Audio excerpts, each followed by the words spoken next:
Ooh, why? Why, Mappa? Why? Okay, so I can't tell if this is going to be an earlier episode. Am I airing a day early? I can't tell. I just feel like this episode dropped a day earlier than it should have, but I'm here.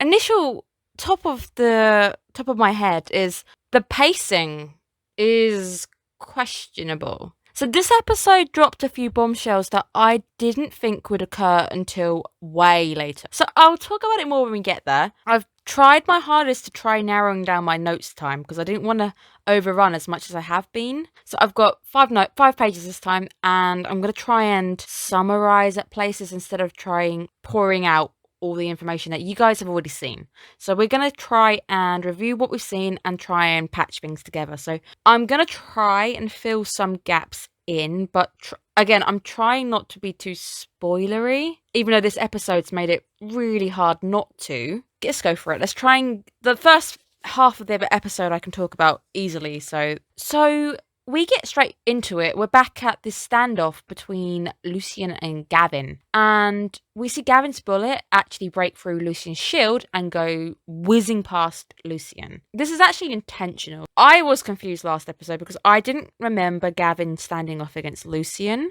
It turns out that there was actually an assailant on the roof behind them, and Gavin has seen this. So Gavin takes off to go after the boy with the blonde hair on the roof. So the boy with the blonde hair is going to be important later. We'll talk about it then. Gavin, as he's flying away, tells her, "I told you I'd never hurt you." MC is shocked. MC sees him firing upon her. So I've already said, Gavin at the moment in the anime is being pulled off as a lot of misunderstandings, and word's going to come up again right at the end when I discuss the end credit scenes. So Lucien, when she confronts him, says, "What was all that about?" He says, "I'll tell you one day what that was. By the way, I'm an evolver and I'm glad you're safe." And then we keep hearing this word, is this a coincidence or is it fate? And that leads to our opening credits. So initially, first scene, I don't have too much to say about it. It just hopefully clears up a misunderstanding. I feel like the anime is doing its best to create a lot of misunderstandings about Gavin right now. Next week's episode is going to be a Gavin episode. I got this messed up last episode. I didn't realize it was a Kiro episode this episode, so apologies for the mess up there. It's Kiro this week and Gavin next week. I just saw Minor and I presumed it was a Gavin episode, but it's not. But let's get straight on to Minor anyway, because he's here now. Also, another character who I actually really like is in the later episode, so I will talk about them soon as well. We get the title, which is The Key in the Dark, and we're back at the office. Kiki and Anna come running in, telling her that the souvenir episode of Kiro has been a huge hit, so we see it's got 3 million views. She says that we need to ride the momentum and we need to make more episodes. Minor appears. Minor is here. I don't remember Minor being the way they're showing him. I'm not a fan on him. I found him really annoying. Minor was actually bearable. So we find out that Minor was at the school with MC as well. He was the only person who was kind of close to Gavin. I feel like this stuff needs to be spoken about next episode because it's going to be picked up on later. So Minor says that he found out that Miracle Finder was really big news right now. He wants to come in and help her out. But MC's like, you just can't find a job. Kiki and Anna are both shocked that Minor wants to work there, and they're both like, oh, no way, not a chance, not happy. But Minor says, I didn't come empty-handed. I've got some great material for your next show. And have you heard of the name Key? Which is very important because it's in our title. So Key turns out to be a famous hacker from 17 years ago. He was famous, he was legendary. He infiltrated the servers of a genetics facility where he published his findings into the public. And we find out that this is all linked to Miracle Finder. Her dad reported upon the first incident with Key, the fact that they had kidnapped people for a legal experiment. He initially, 17 years back, he published his findings, and that's how Miracle Finder was basically born. So thanks to Key, Miracle Finder came about. The incident just vanished, so it kind of went off the book. So either someone forgot about it, it was removed from the public eye, or things just got covered over and they were forgotten about. But he says that Key has now reappeared 17 years later, and he is now doing the same thing. He's exposing companies and their wrongdoings, and he's showing their hacking crime. They call him a righteous hacker. He says this material is really good. However, MC says that it's it's not great because we don't know the identity of Key. It's kind of pointless if you can't do an interview with the guy himself. Mana says, what about my job? And MC says, fine, we're going to hire you as an apprentice. Scene there, very important as it's giving us the backing of Miracle Finder. It's important as it starts to give us some information on her dad, who is gonna have a bit more information thrown in his direction a bit later in this episode. So she gets a text and it's addressed to Kenkoku Nissan. It's from Key, so we find out that Key is hosting a seminar to share some of his skills. Somebody has accidentally emailed her instead of this guy called Kenkoku. The word coincidence keeps coming up. What I've always been told is there's no such thing as coincidences. And I also studied philosophy. One of the things I found was like, you can't have something as a coincidence. So whenever it came to a few papers we wrote, you can't just say that two things happening at once was a coincidence. Two things happening at once is very, very rare when it happens. I'm not going to go too much into that because that gets very confusing. We cut to our MC looking amazingly cool. I love the bow ponytail. I think I've got a card for this. I don't quite remember this. She has used the info that she has received from her accidental emailing. The meeting looks more like a club than anything else. And everybody around her, she says, are they all hackers? And this is where the guy I like appears. You're going to meet him again later. He's cool. He comes up to her. Are you here for this? She's like, I'm Kenkaku. Everybody's like, what? Nani? You're a girl? Puns is like, I copied your spiky style. He is a huge fan of Kenkaku's. Whoever Kenkaku is, they are very famous and also very well known. Somebody grabs her arm and she is pulled away by Kiro, who is in disguise, who's wearing a hero hat. Well, they both basically ask each other, why are you here? And he asks why she's dressed the way she is. And she says, this look is supposed to be hackerish. And Kiro kind of just goes, yeah, sure, whatever. And he brushes it off and goes, are you a hacker? MC tells him, my next idea for an episode is to investigate Key. Her look looks great, but it's not really hackerish. I'm sorry, MC. It's cool. It's fine. Then suddenly a bomb goes off in the elevator and we get the screen flash up and it says, upon the loathsome hackers I bestow a gift known as death. Love Key, even though we found out it's not Key. And we get this countdown start where we find there's a load of bombs. It's very Jokerish.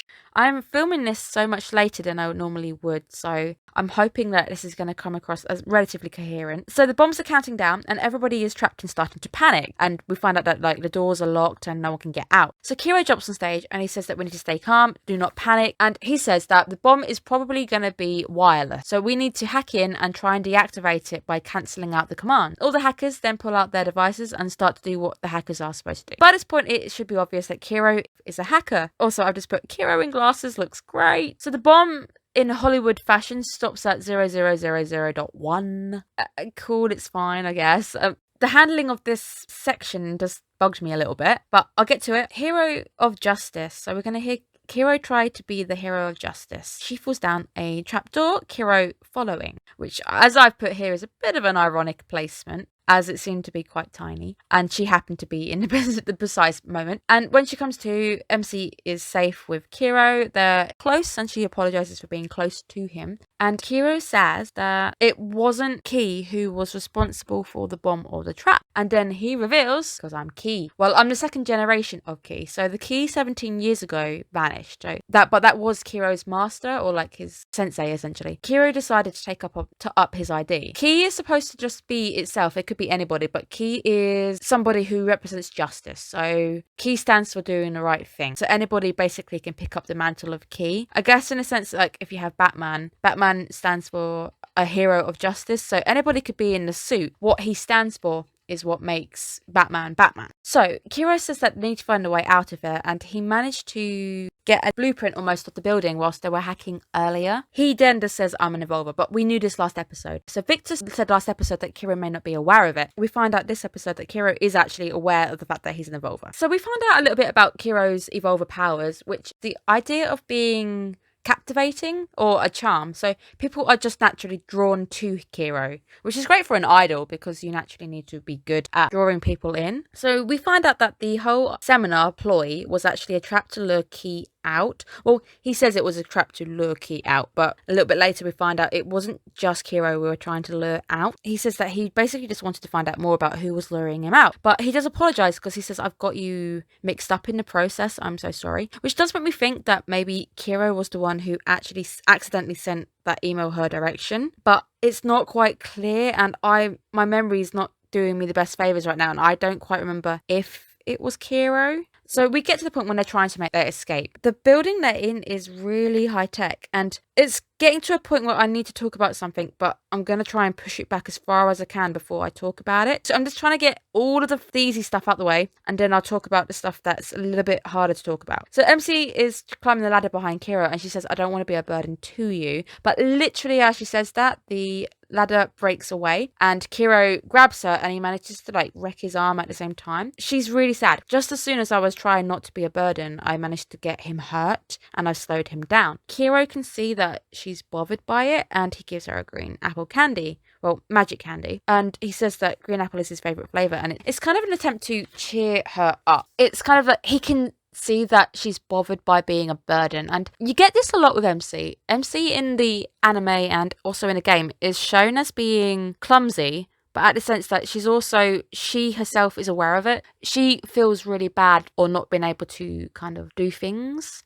And it's interesting that they're putting this up at the moment and they're handling it, but at the same time, I'm worried it's coming across as a little heavy-handed. We get to the control room where Kiro starts to disable the security on the building. He starts to download all the information, trying to get information on the people who have lured out Key. Well, the people he thinks are luring out Key. But it goes wrong. So the system is password. It goes, I need a password. And the oxygen in the room starts to get drawn out. But MC says, I've seen this before. So when MC and Kiro fell down that hole initially, we briefly got a look at a screen where we see the password being 368. She, as she's passing out, says, do you know anything that would be 368? And Kiro puts in a 4 at the end of 368 and it worked. And he was like, how did you know it? And she says, which is interesting, that she trusts him enough to tell him. This might sound weird, but I saw it in a dream. And our report finishes downloading. This is where it gets a little interesting, and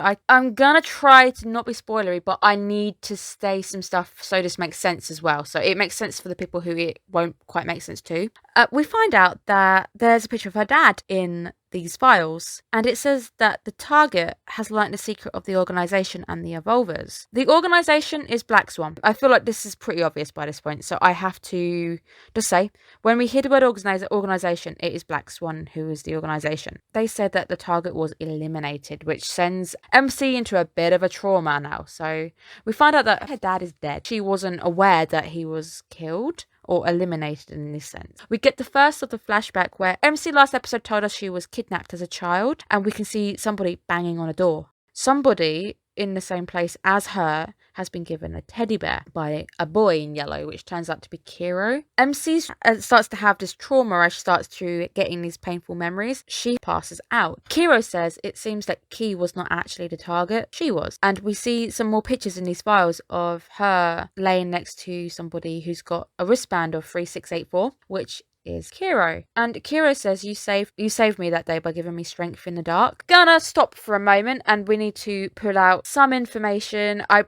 am trying not to spoil, but the anime has decided to do a bit of a route I didn't quite expect this early on. So if you remember, back 17 years ago, her dad was investigating an organisation who was kidnapping people to do illegal experiments on. So Kiro and MC were both part of the kidnappings, where they were both kidnapped that day. So Kiro and her were both in the same place together. And Kiro says that you were the one who actually gave me the strength that day to continue. So when MC wakes up in her room, we find that Kiro has left her a jar of candy. He's the one who carried her back to her house. And she again starts to get some more of these flashbacks. She says, I think I was about to remember something back then in the building. Kind of glad they cut her off because I feel like there's too much information floating about too soon. we get a call from Lucian where we're about to get a bit of me having to go English kind of A-level on you guys now. He says he was worried as she was out really late, but he apologizes and says that maybe he should call back. MC says, no, actually, can you talk to me for a bit? I can't sleep. Lucian says, maybe we should talk about a psychology lecture. All my students started to look really sleepy during it at uni. This is the kind of humour you get with Lucian.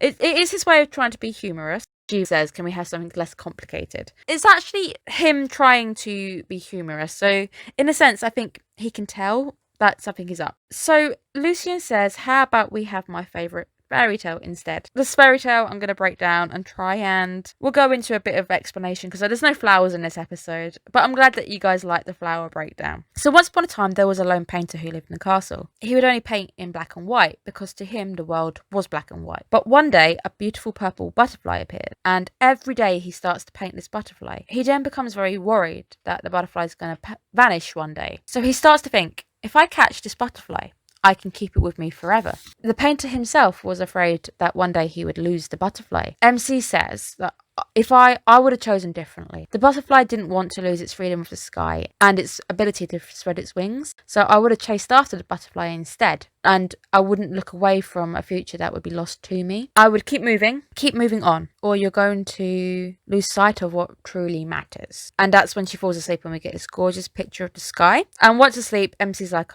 Lucian is like, I knew you'd say that. And then we see Lucian in pain, and that's where things end before our credits. Before I get into the heavy stuff, I want to go and talk about the story itself. What it's trying to be symbolism of is the ability to hold on to something precious and become overbearing. The painter himself was lonely and he saw something really beautiful and captivating. And it was so captivating that because of his fear, he was so scared that he would lose it. He decided to lock it away. At the same time, it denies the butterfly of its freedom to fly away. So it's the idea that even if you love something so much, sometimes you're so scared that you want to try and capture it. It's not always the best for both people involved. And MC's idea of chasing it instead of actually catching it is a great thing in life, that sometimes you've got to have the ability to trust something to be there for a bit, in a sense where the butterfly would one day vanish. Instead of trapping it so the butterfly is miserable and unhappy, letting it be free and chasing alongside it is probably going to be you moving forward, and it's better for both involved. This story, I don't want to go into too much because it's got a lot of heavy meanings for stuff coming up in the later plot. Take it as a symbolism for holding on too tight that you hurt something that you love. So for now, that is what we're going to take away. I don't want us to take away too much. We're getting to the thing I want to talk about anyway. It's this first scene after the credits that I'm just shocked that they're going into this so early. You remember me saying that the anime itself has a runtime of 36 episodes, and I also said recently in the game things had taken a very interesting turn where we're now getting to choose routes. In the game, we're at chapter 24. I found out, I had to go and look into the game itself. We're at chapter 24. This next scene has fragments of those later chapters in the game wrapped into this episode, and we even see a character who I was not expecting to see. I'm not going to give you the name because I think that would ruin it. I'm worried now. I've got a few little worries that the pacing isn't gonna be where I think it should be. I'm hoping they're doing this on purpose, that we're gonna be able to pace it out and have the ending wrapped in now, but at the same time it does panic me a little bit. So we get one more step and the queen will awake. Every time life is faced with a crisis, the queen's genes progress further towards awakening, and we see a picture of MC with Kiro, and we see a guy, and I'm not going to say his name. I've written it down, but I'm not going to say his name. And I've also written a name for where this guy is, but I'm not going to ruin it because this stuff comes a lot later, so I'm not going to mention it. I'm just going to let you guys know that this is heavy spoilering. It's okay to people who haven't played the game. It's not to you guys. It's confusing, and I can see how people are starting to get very confused because this information it makes more sense later down the line in the game, but in the anime it's come out really early. Next, we understand what the power of the queen is. So the power of the queen is to bring out evolves, and it draws out the evolved power within a person. The queen around people brings out their powers. So if you're just an ordinary person and you meet the queen, your powers of evolve, if you had any, would be brought out. You'd start to get powers, and that is the power of the queen. And then we see another character. To you guys, it's the guy on the roof. It's just a blonde kid on the roof, and we see that he's got the black swan marker on his neck. So he's got a little tattoo on his neck, which is the symbol that MC writ. I'll put the picture of the symbol on the screen because the MC had it in first episode. For you guys, this is the boy who we've been seeing a bit. We find out that this boy is being threatened by the guy who is mega spoily, and he's being threatened. He says that, you know, you want to be able to live with your sister. So he's using his sister as a threat to get this boy to do what he wants. And that is the end of the mega spoiler. This was the bit I didn't really want to talk about, because this just feels spoilery. I don't feel like this was needed just yet. We're on episode 4. Yeah, no, this is episode 4. It's not even on 5. I'm getting confused because God of High School's on 5. Basically, there's 2 characters here I didn't expect to see. There is a location I didn't expect to see. I might be wrong, but this stuff didn't come up in the game. In the game, the first early episodes or levels are just you getting used to being a producer. The game, the way it's played is you're a producer and you collect karma cards and you power them up and you can get further in the plot. The early episodes were the backstory, so the story we get with Gavin and knowing her and stuff, which is basically next episode, which is why I'm a bit confused. So the next episode is going to be a Gavin episode, guys, and it's the episode I kind of expected to be now. So if anything, in my head, these two should be swapped over, but they're not. And the next episode is called An Amber Wind. Again, wind is Gavin's powers. Amber for the ginkgo leaf. It's all about Gavin, and Gavin's eyes are also amber as well. Amber as well being a colour of nostalgia and the past. We're going to have an episode by seeing what it is. We're going to see the past between these two come to life, that of them in school. So we should also see Minor appear as well. She says a misunderstanding causes a missed meeting, and that is where things end. And we get a picture of Kiro and the firework. Initial thoughts and slight worry. Ordering is peculiar. Initially, I thought I knew. Last episode was nice. It was nice to see stuff that didn't happen immediately come into play. We got a backstory with Victor. We got a nice bit there. We saw Victor's alter ego, him being a cook at Souvenir. This episode, we again see a bit of backstory with Kiro. He's a hacker as well. It's just really strange. So I think I forgot to mention that Kiro is a hacker because he wants to be a hero of justice. He wants to protect people. That's what Kiro wants to do. So that's why he took on the mantle of becoming the second key. It's just really interesting. I feel like we could have had this episode without having that spoilery chunk at the end. The chunk at the end, I could have done without. Right now, I feel like I could have had that later and it's fine. This plot, I'm hoping, doesn't get spoiled by them pushing things around too much. It's an interesting episode. I had fun. I'm just a little bit worried about pacing, and I'm sure maybe the next episode might bring things down again. So, but again, it's a good episode. We've had some really nice artwork. We saw the beautiful nightscape.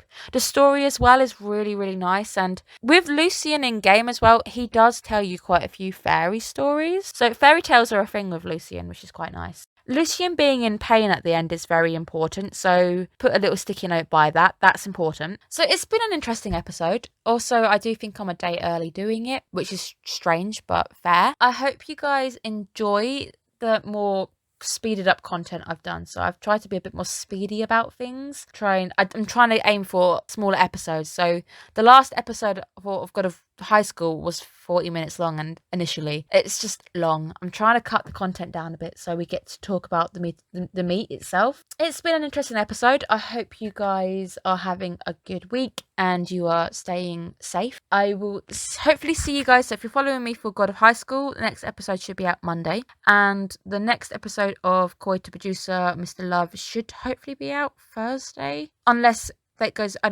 back to Friday. I think the last episode came out Friday, so this is going to be an early release on Thursday. Well, today, right now, it's midnight, so it's just gone into Thursday. I will see you guys again soon. Hopefully, you are looking after yourselves, and have a good one. Bye-bye.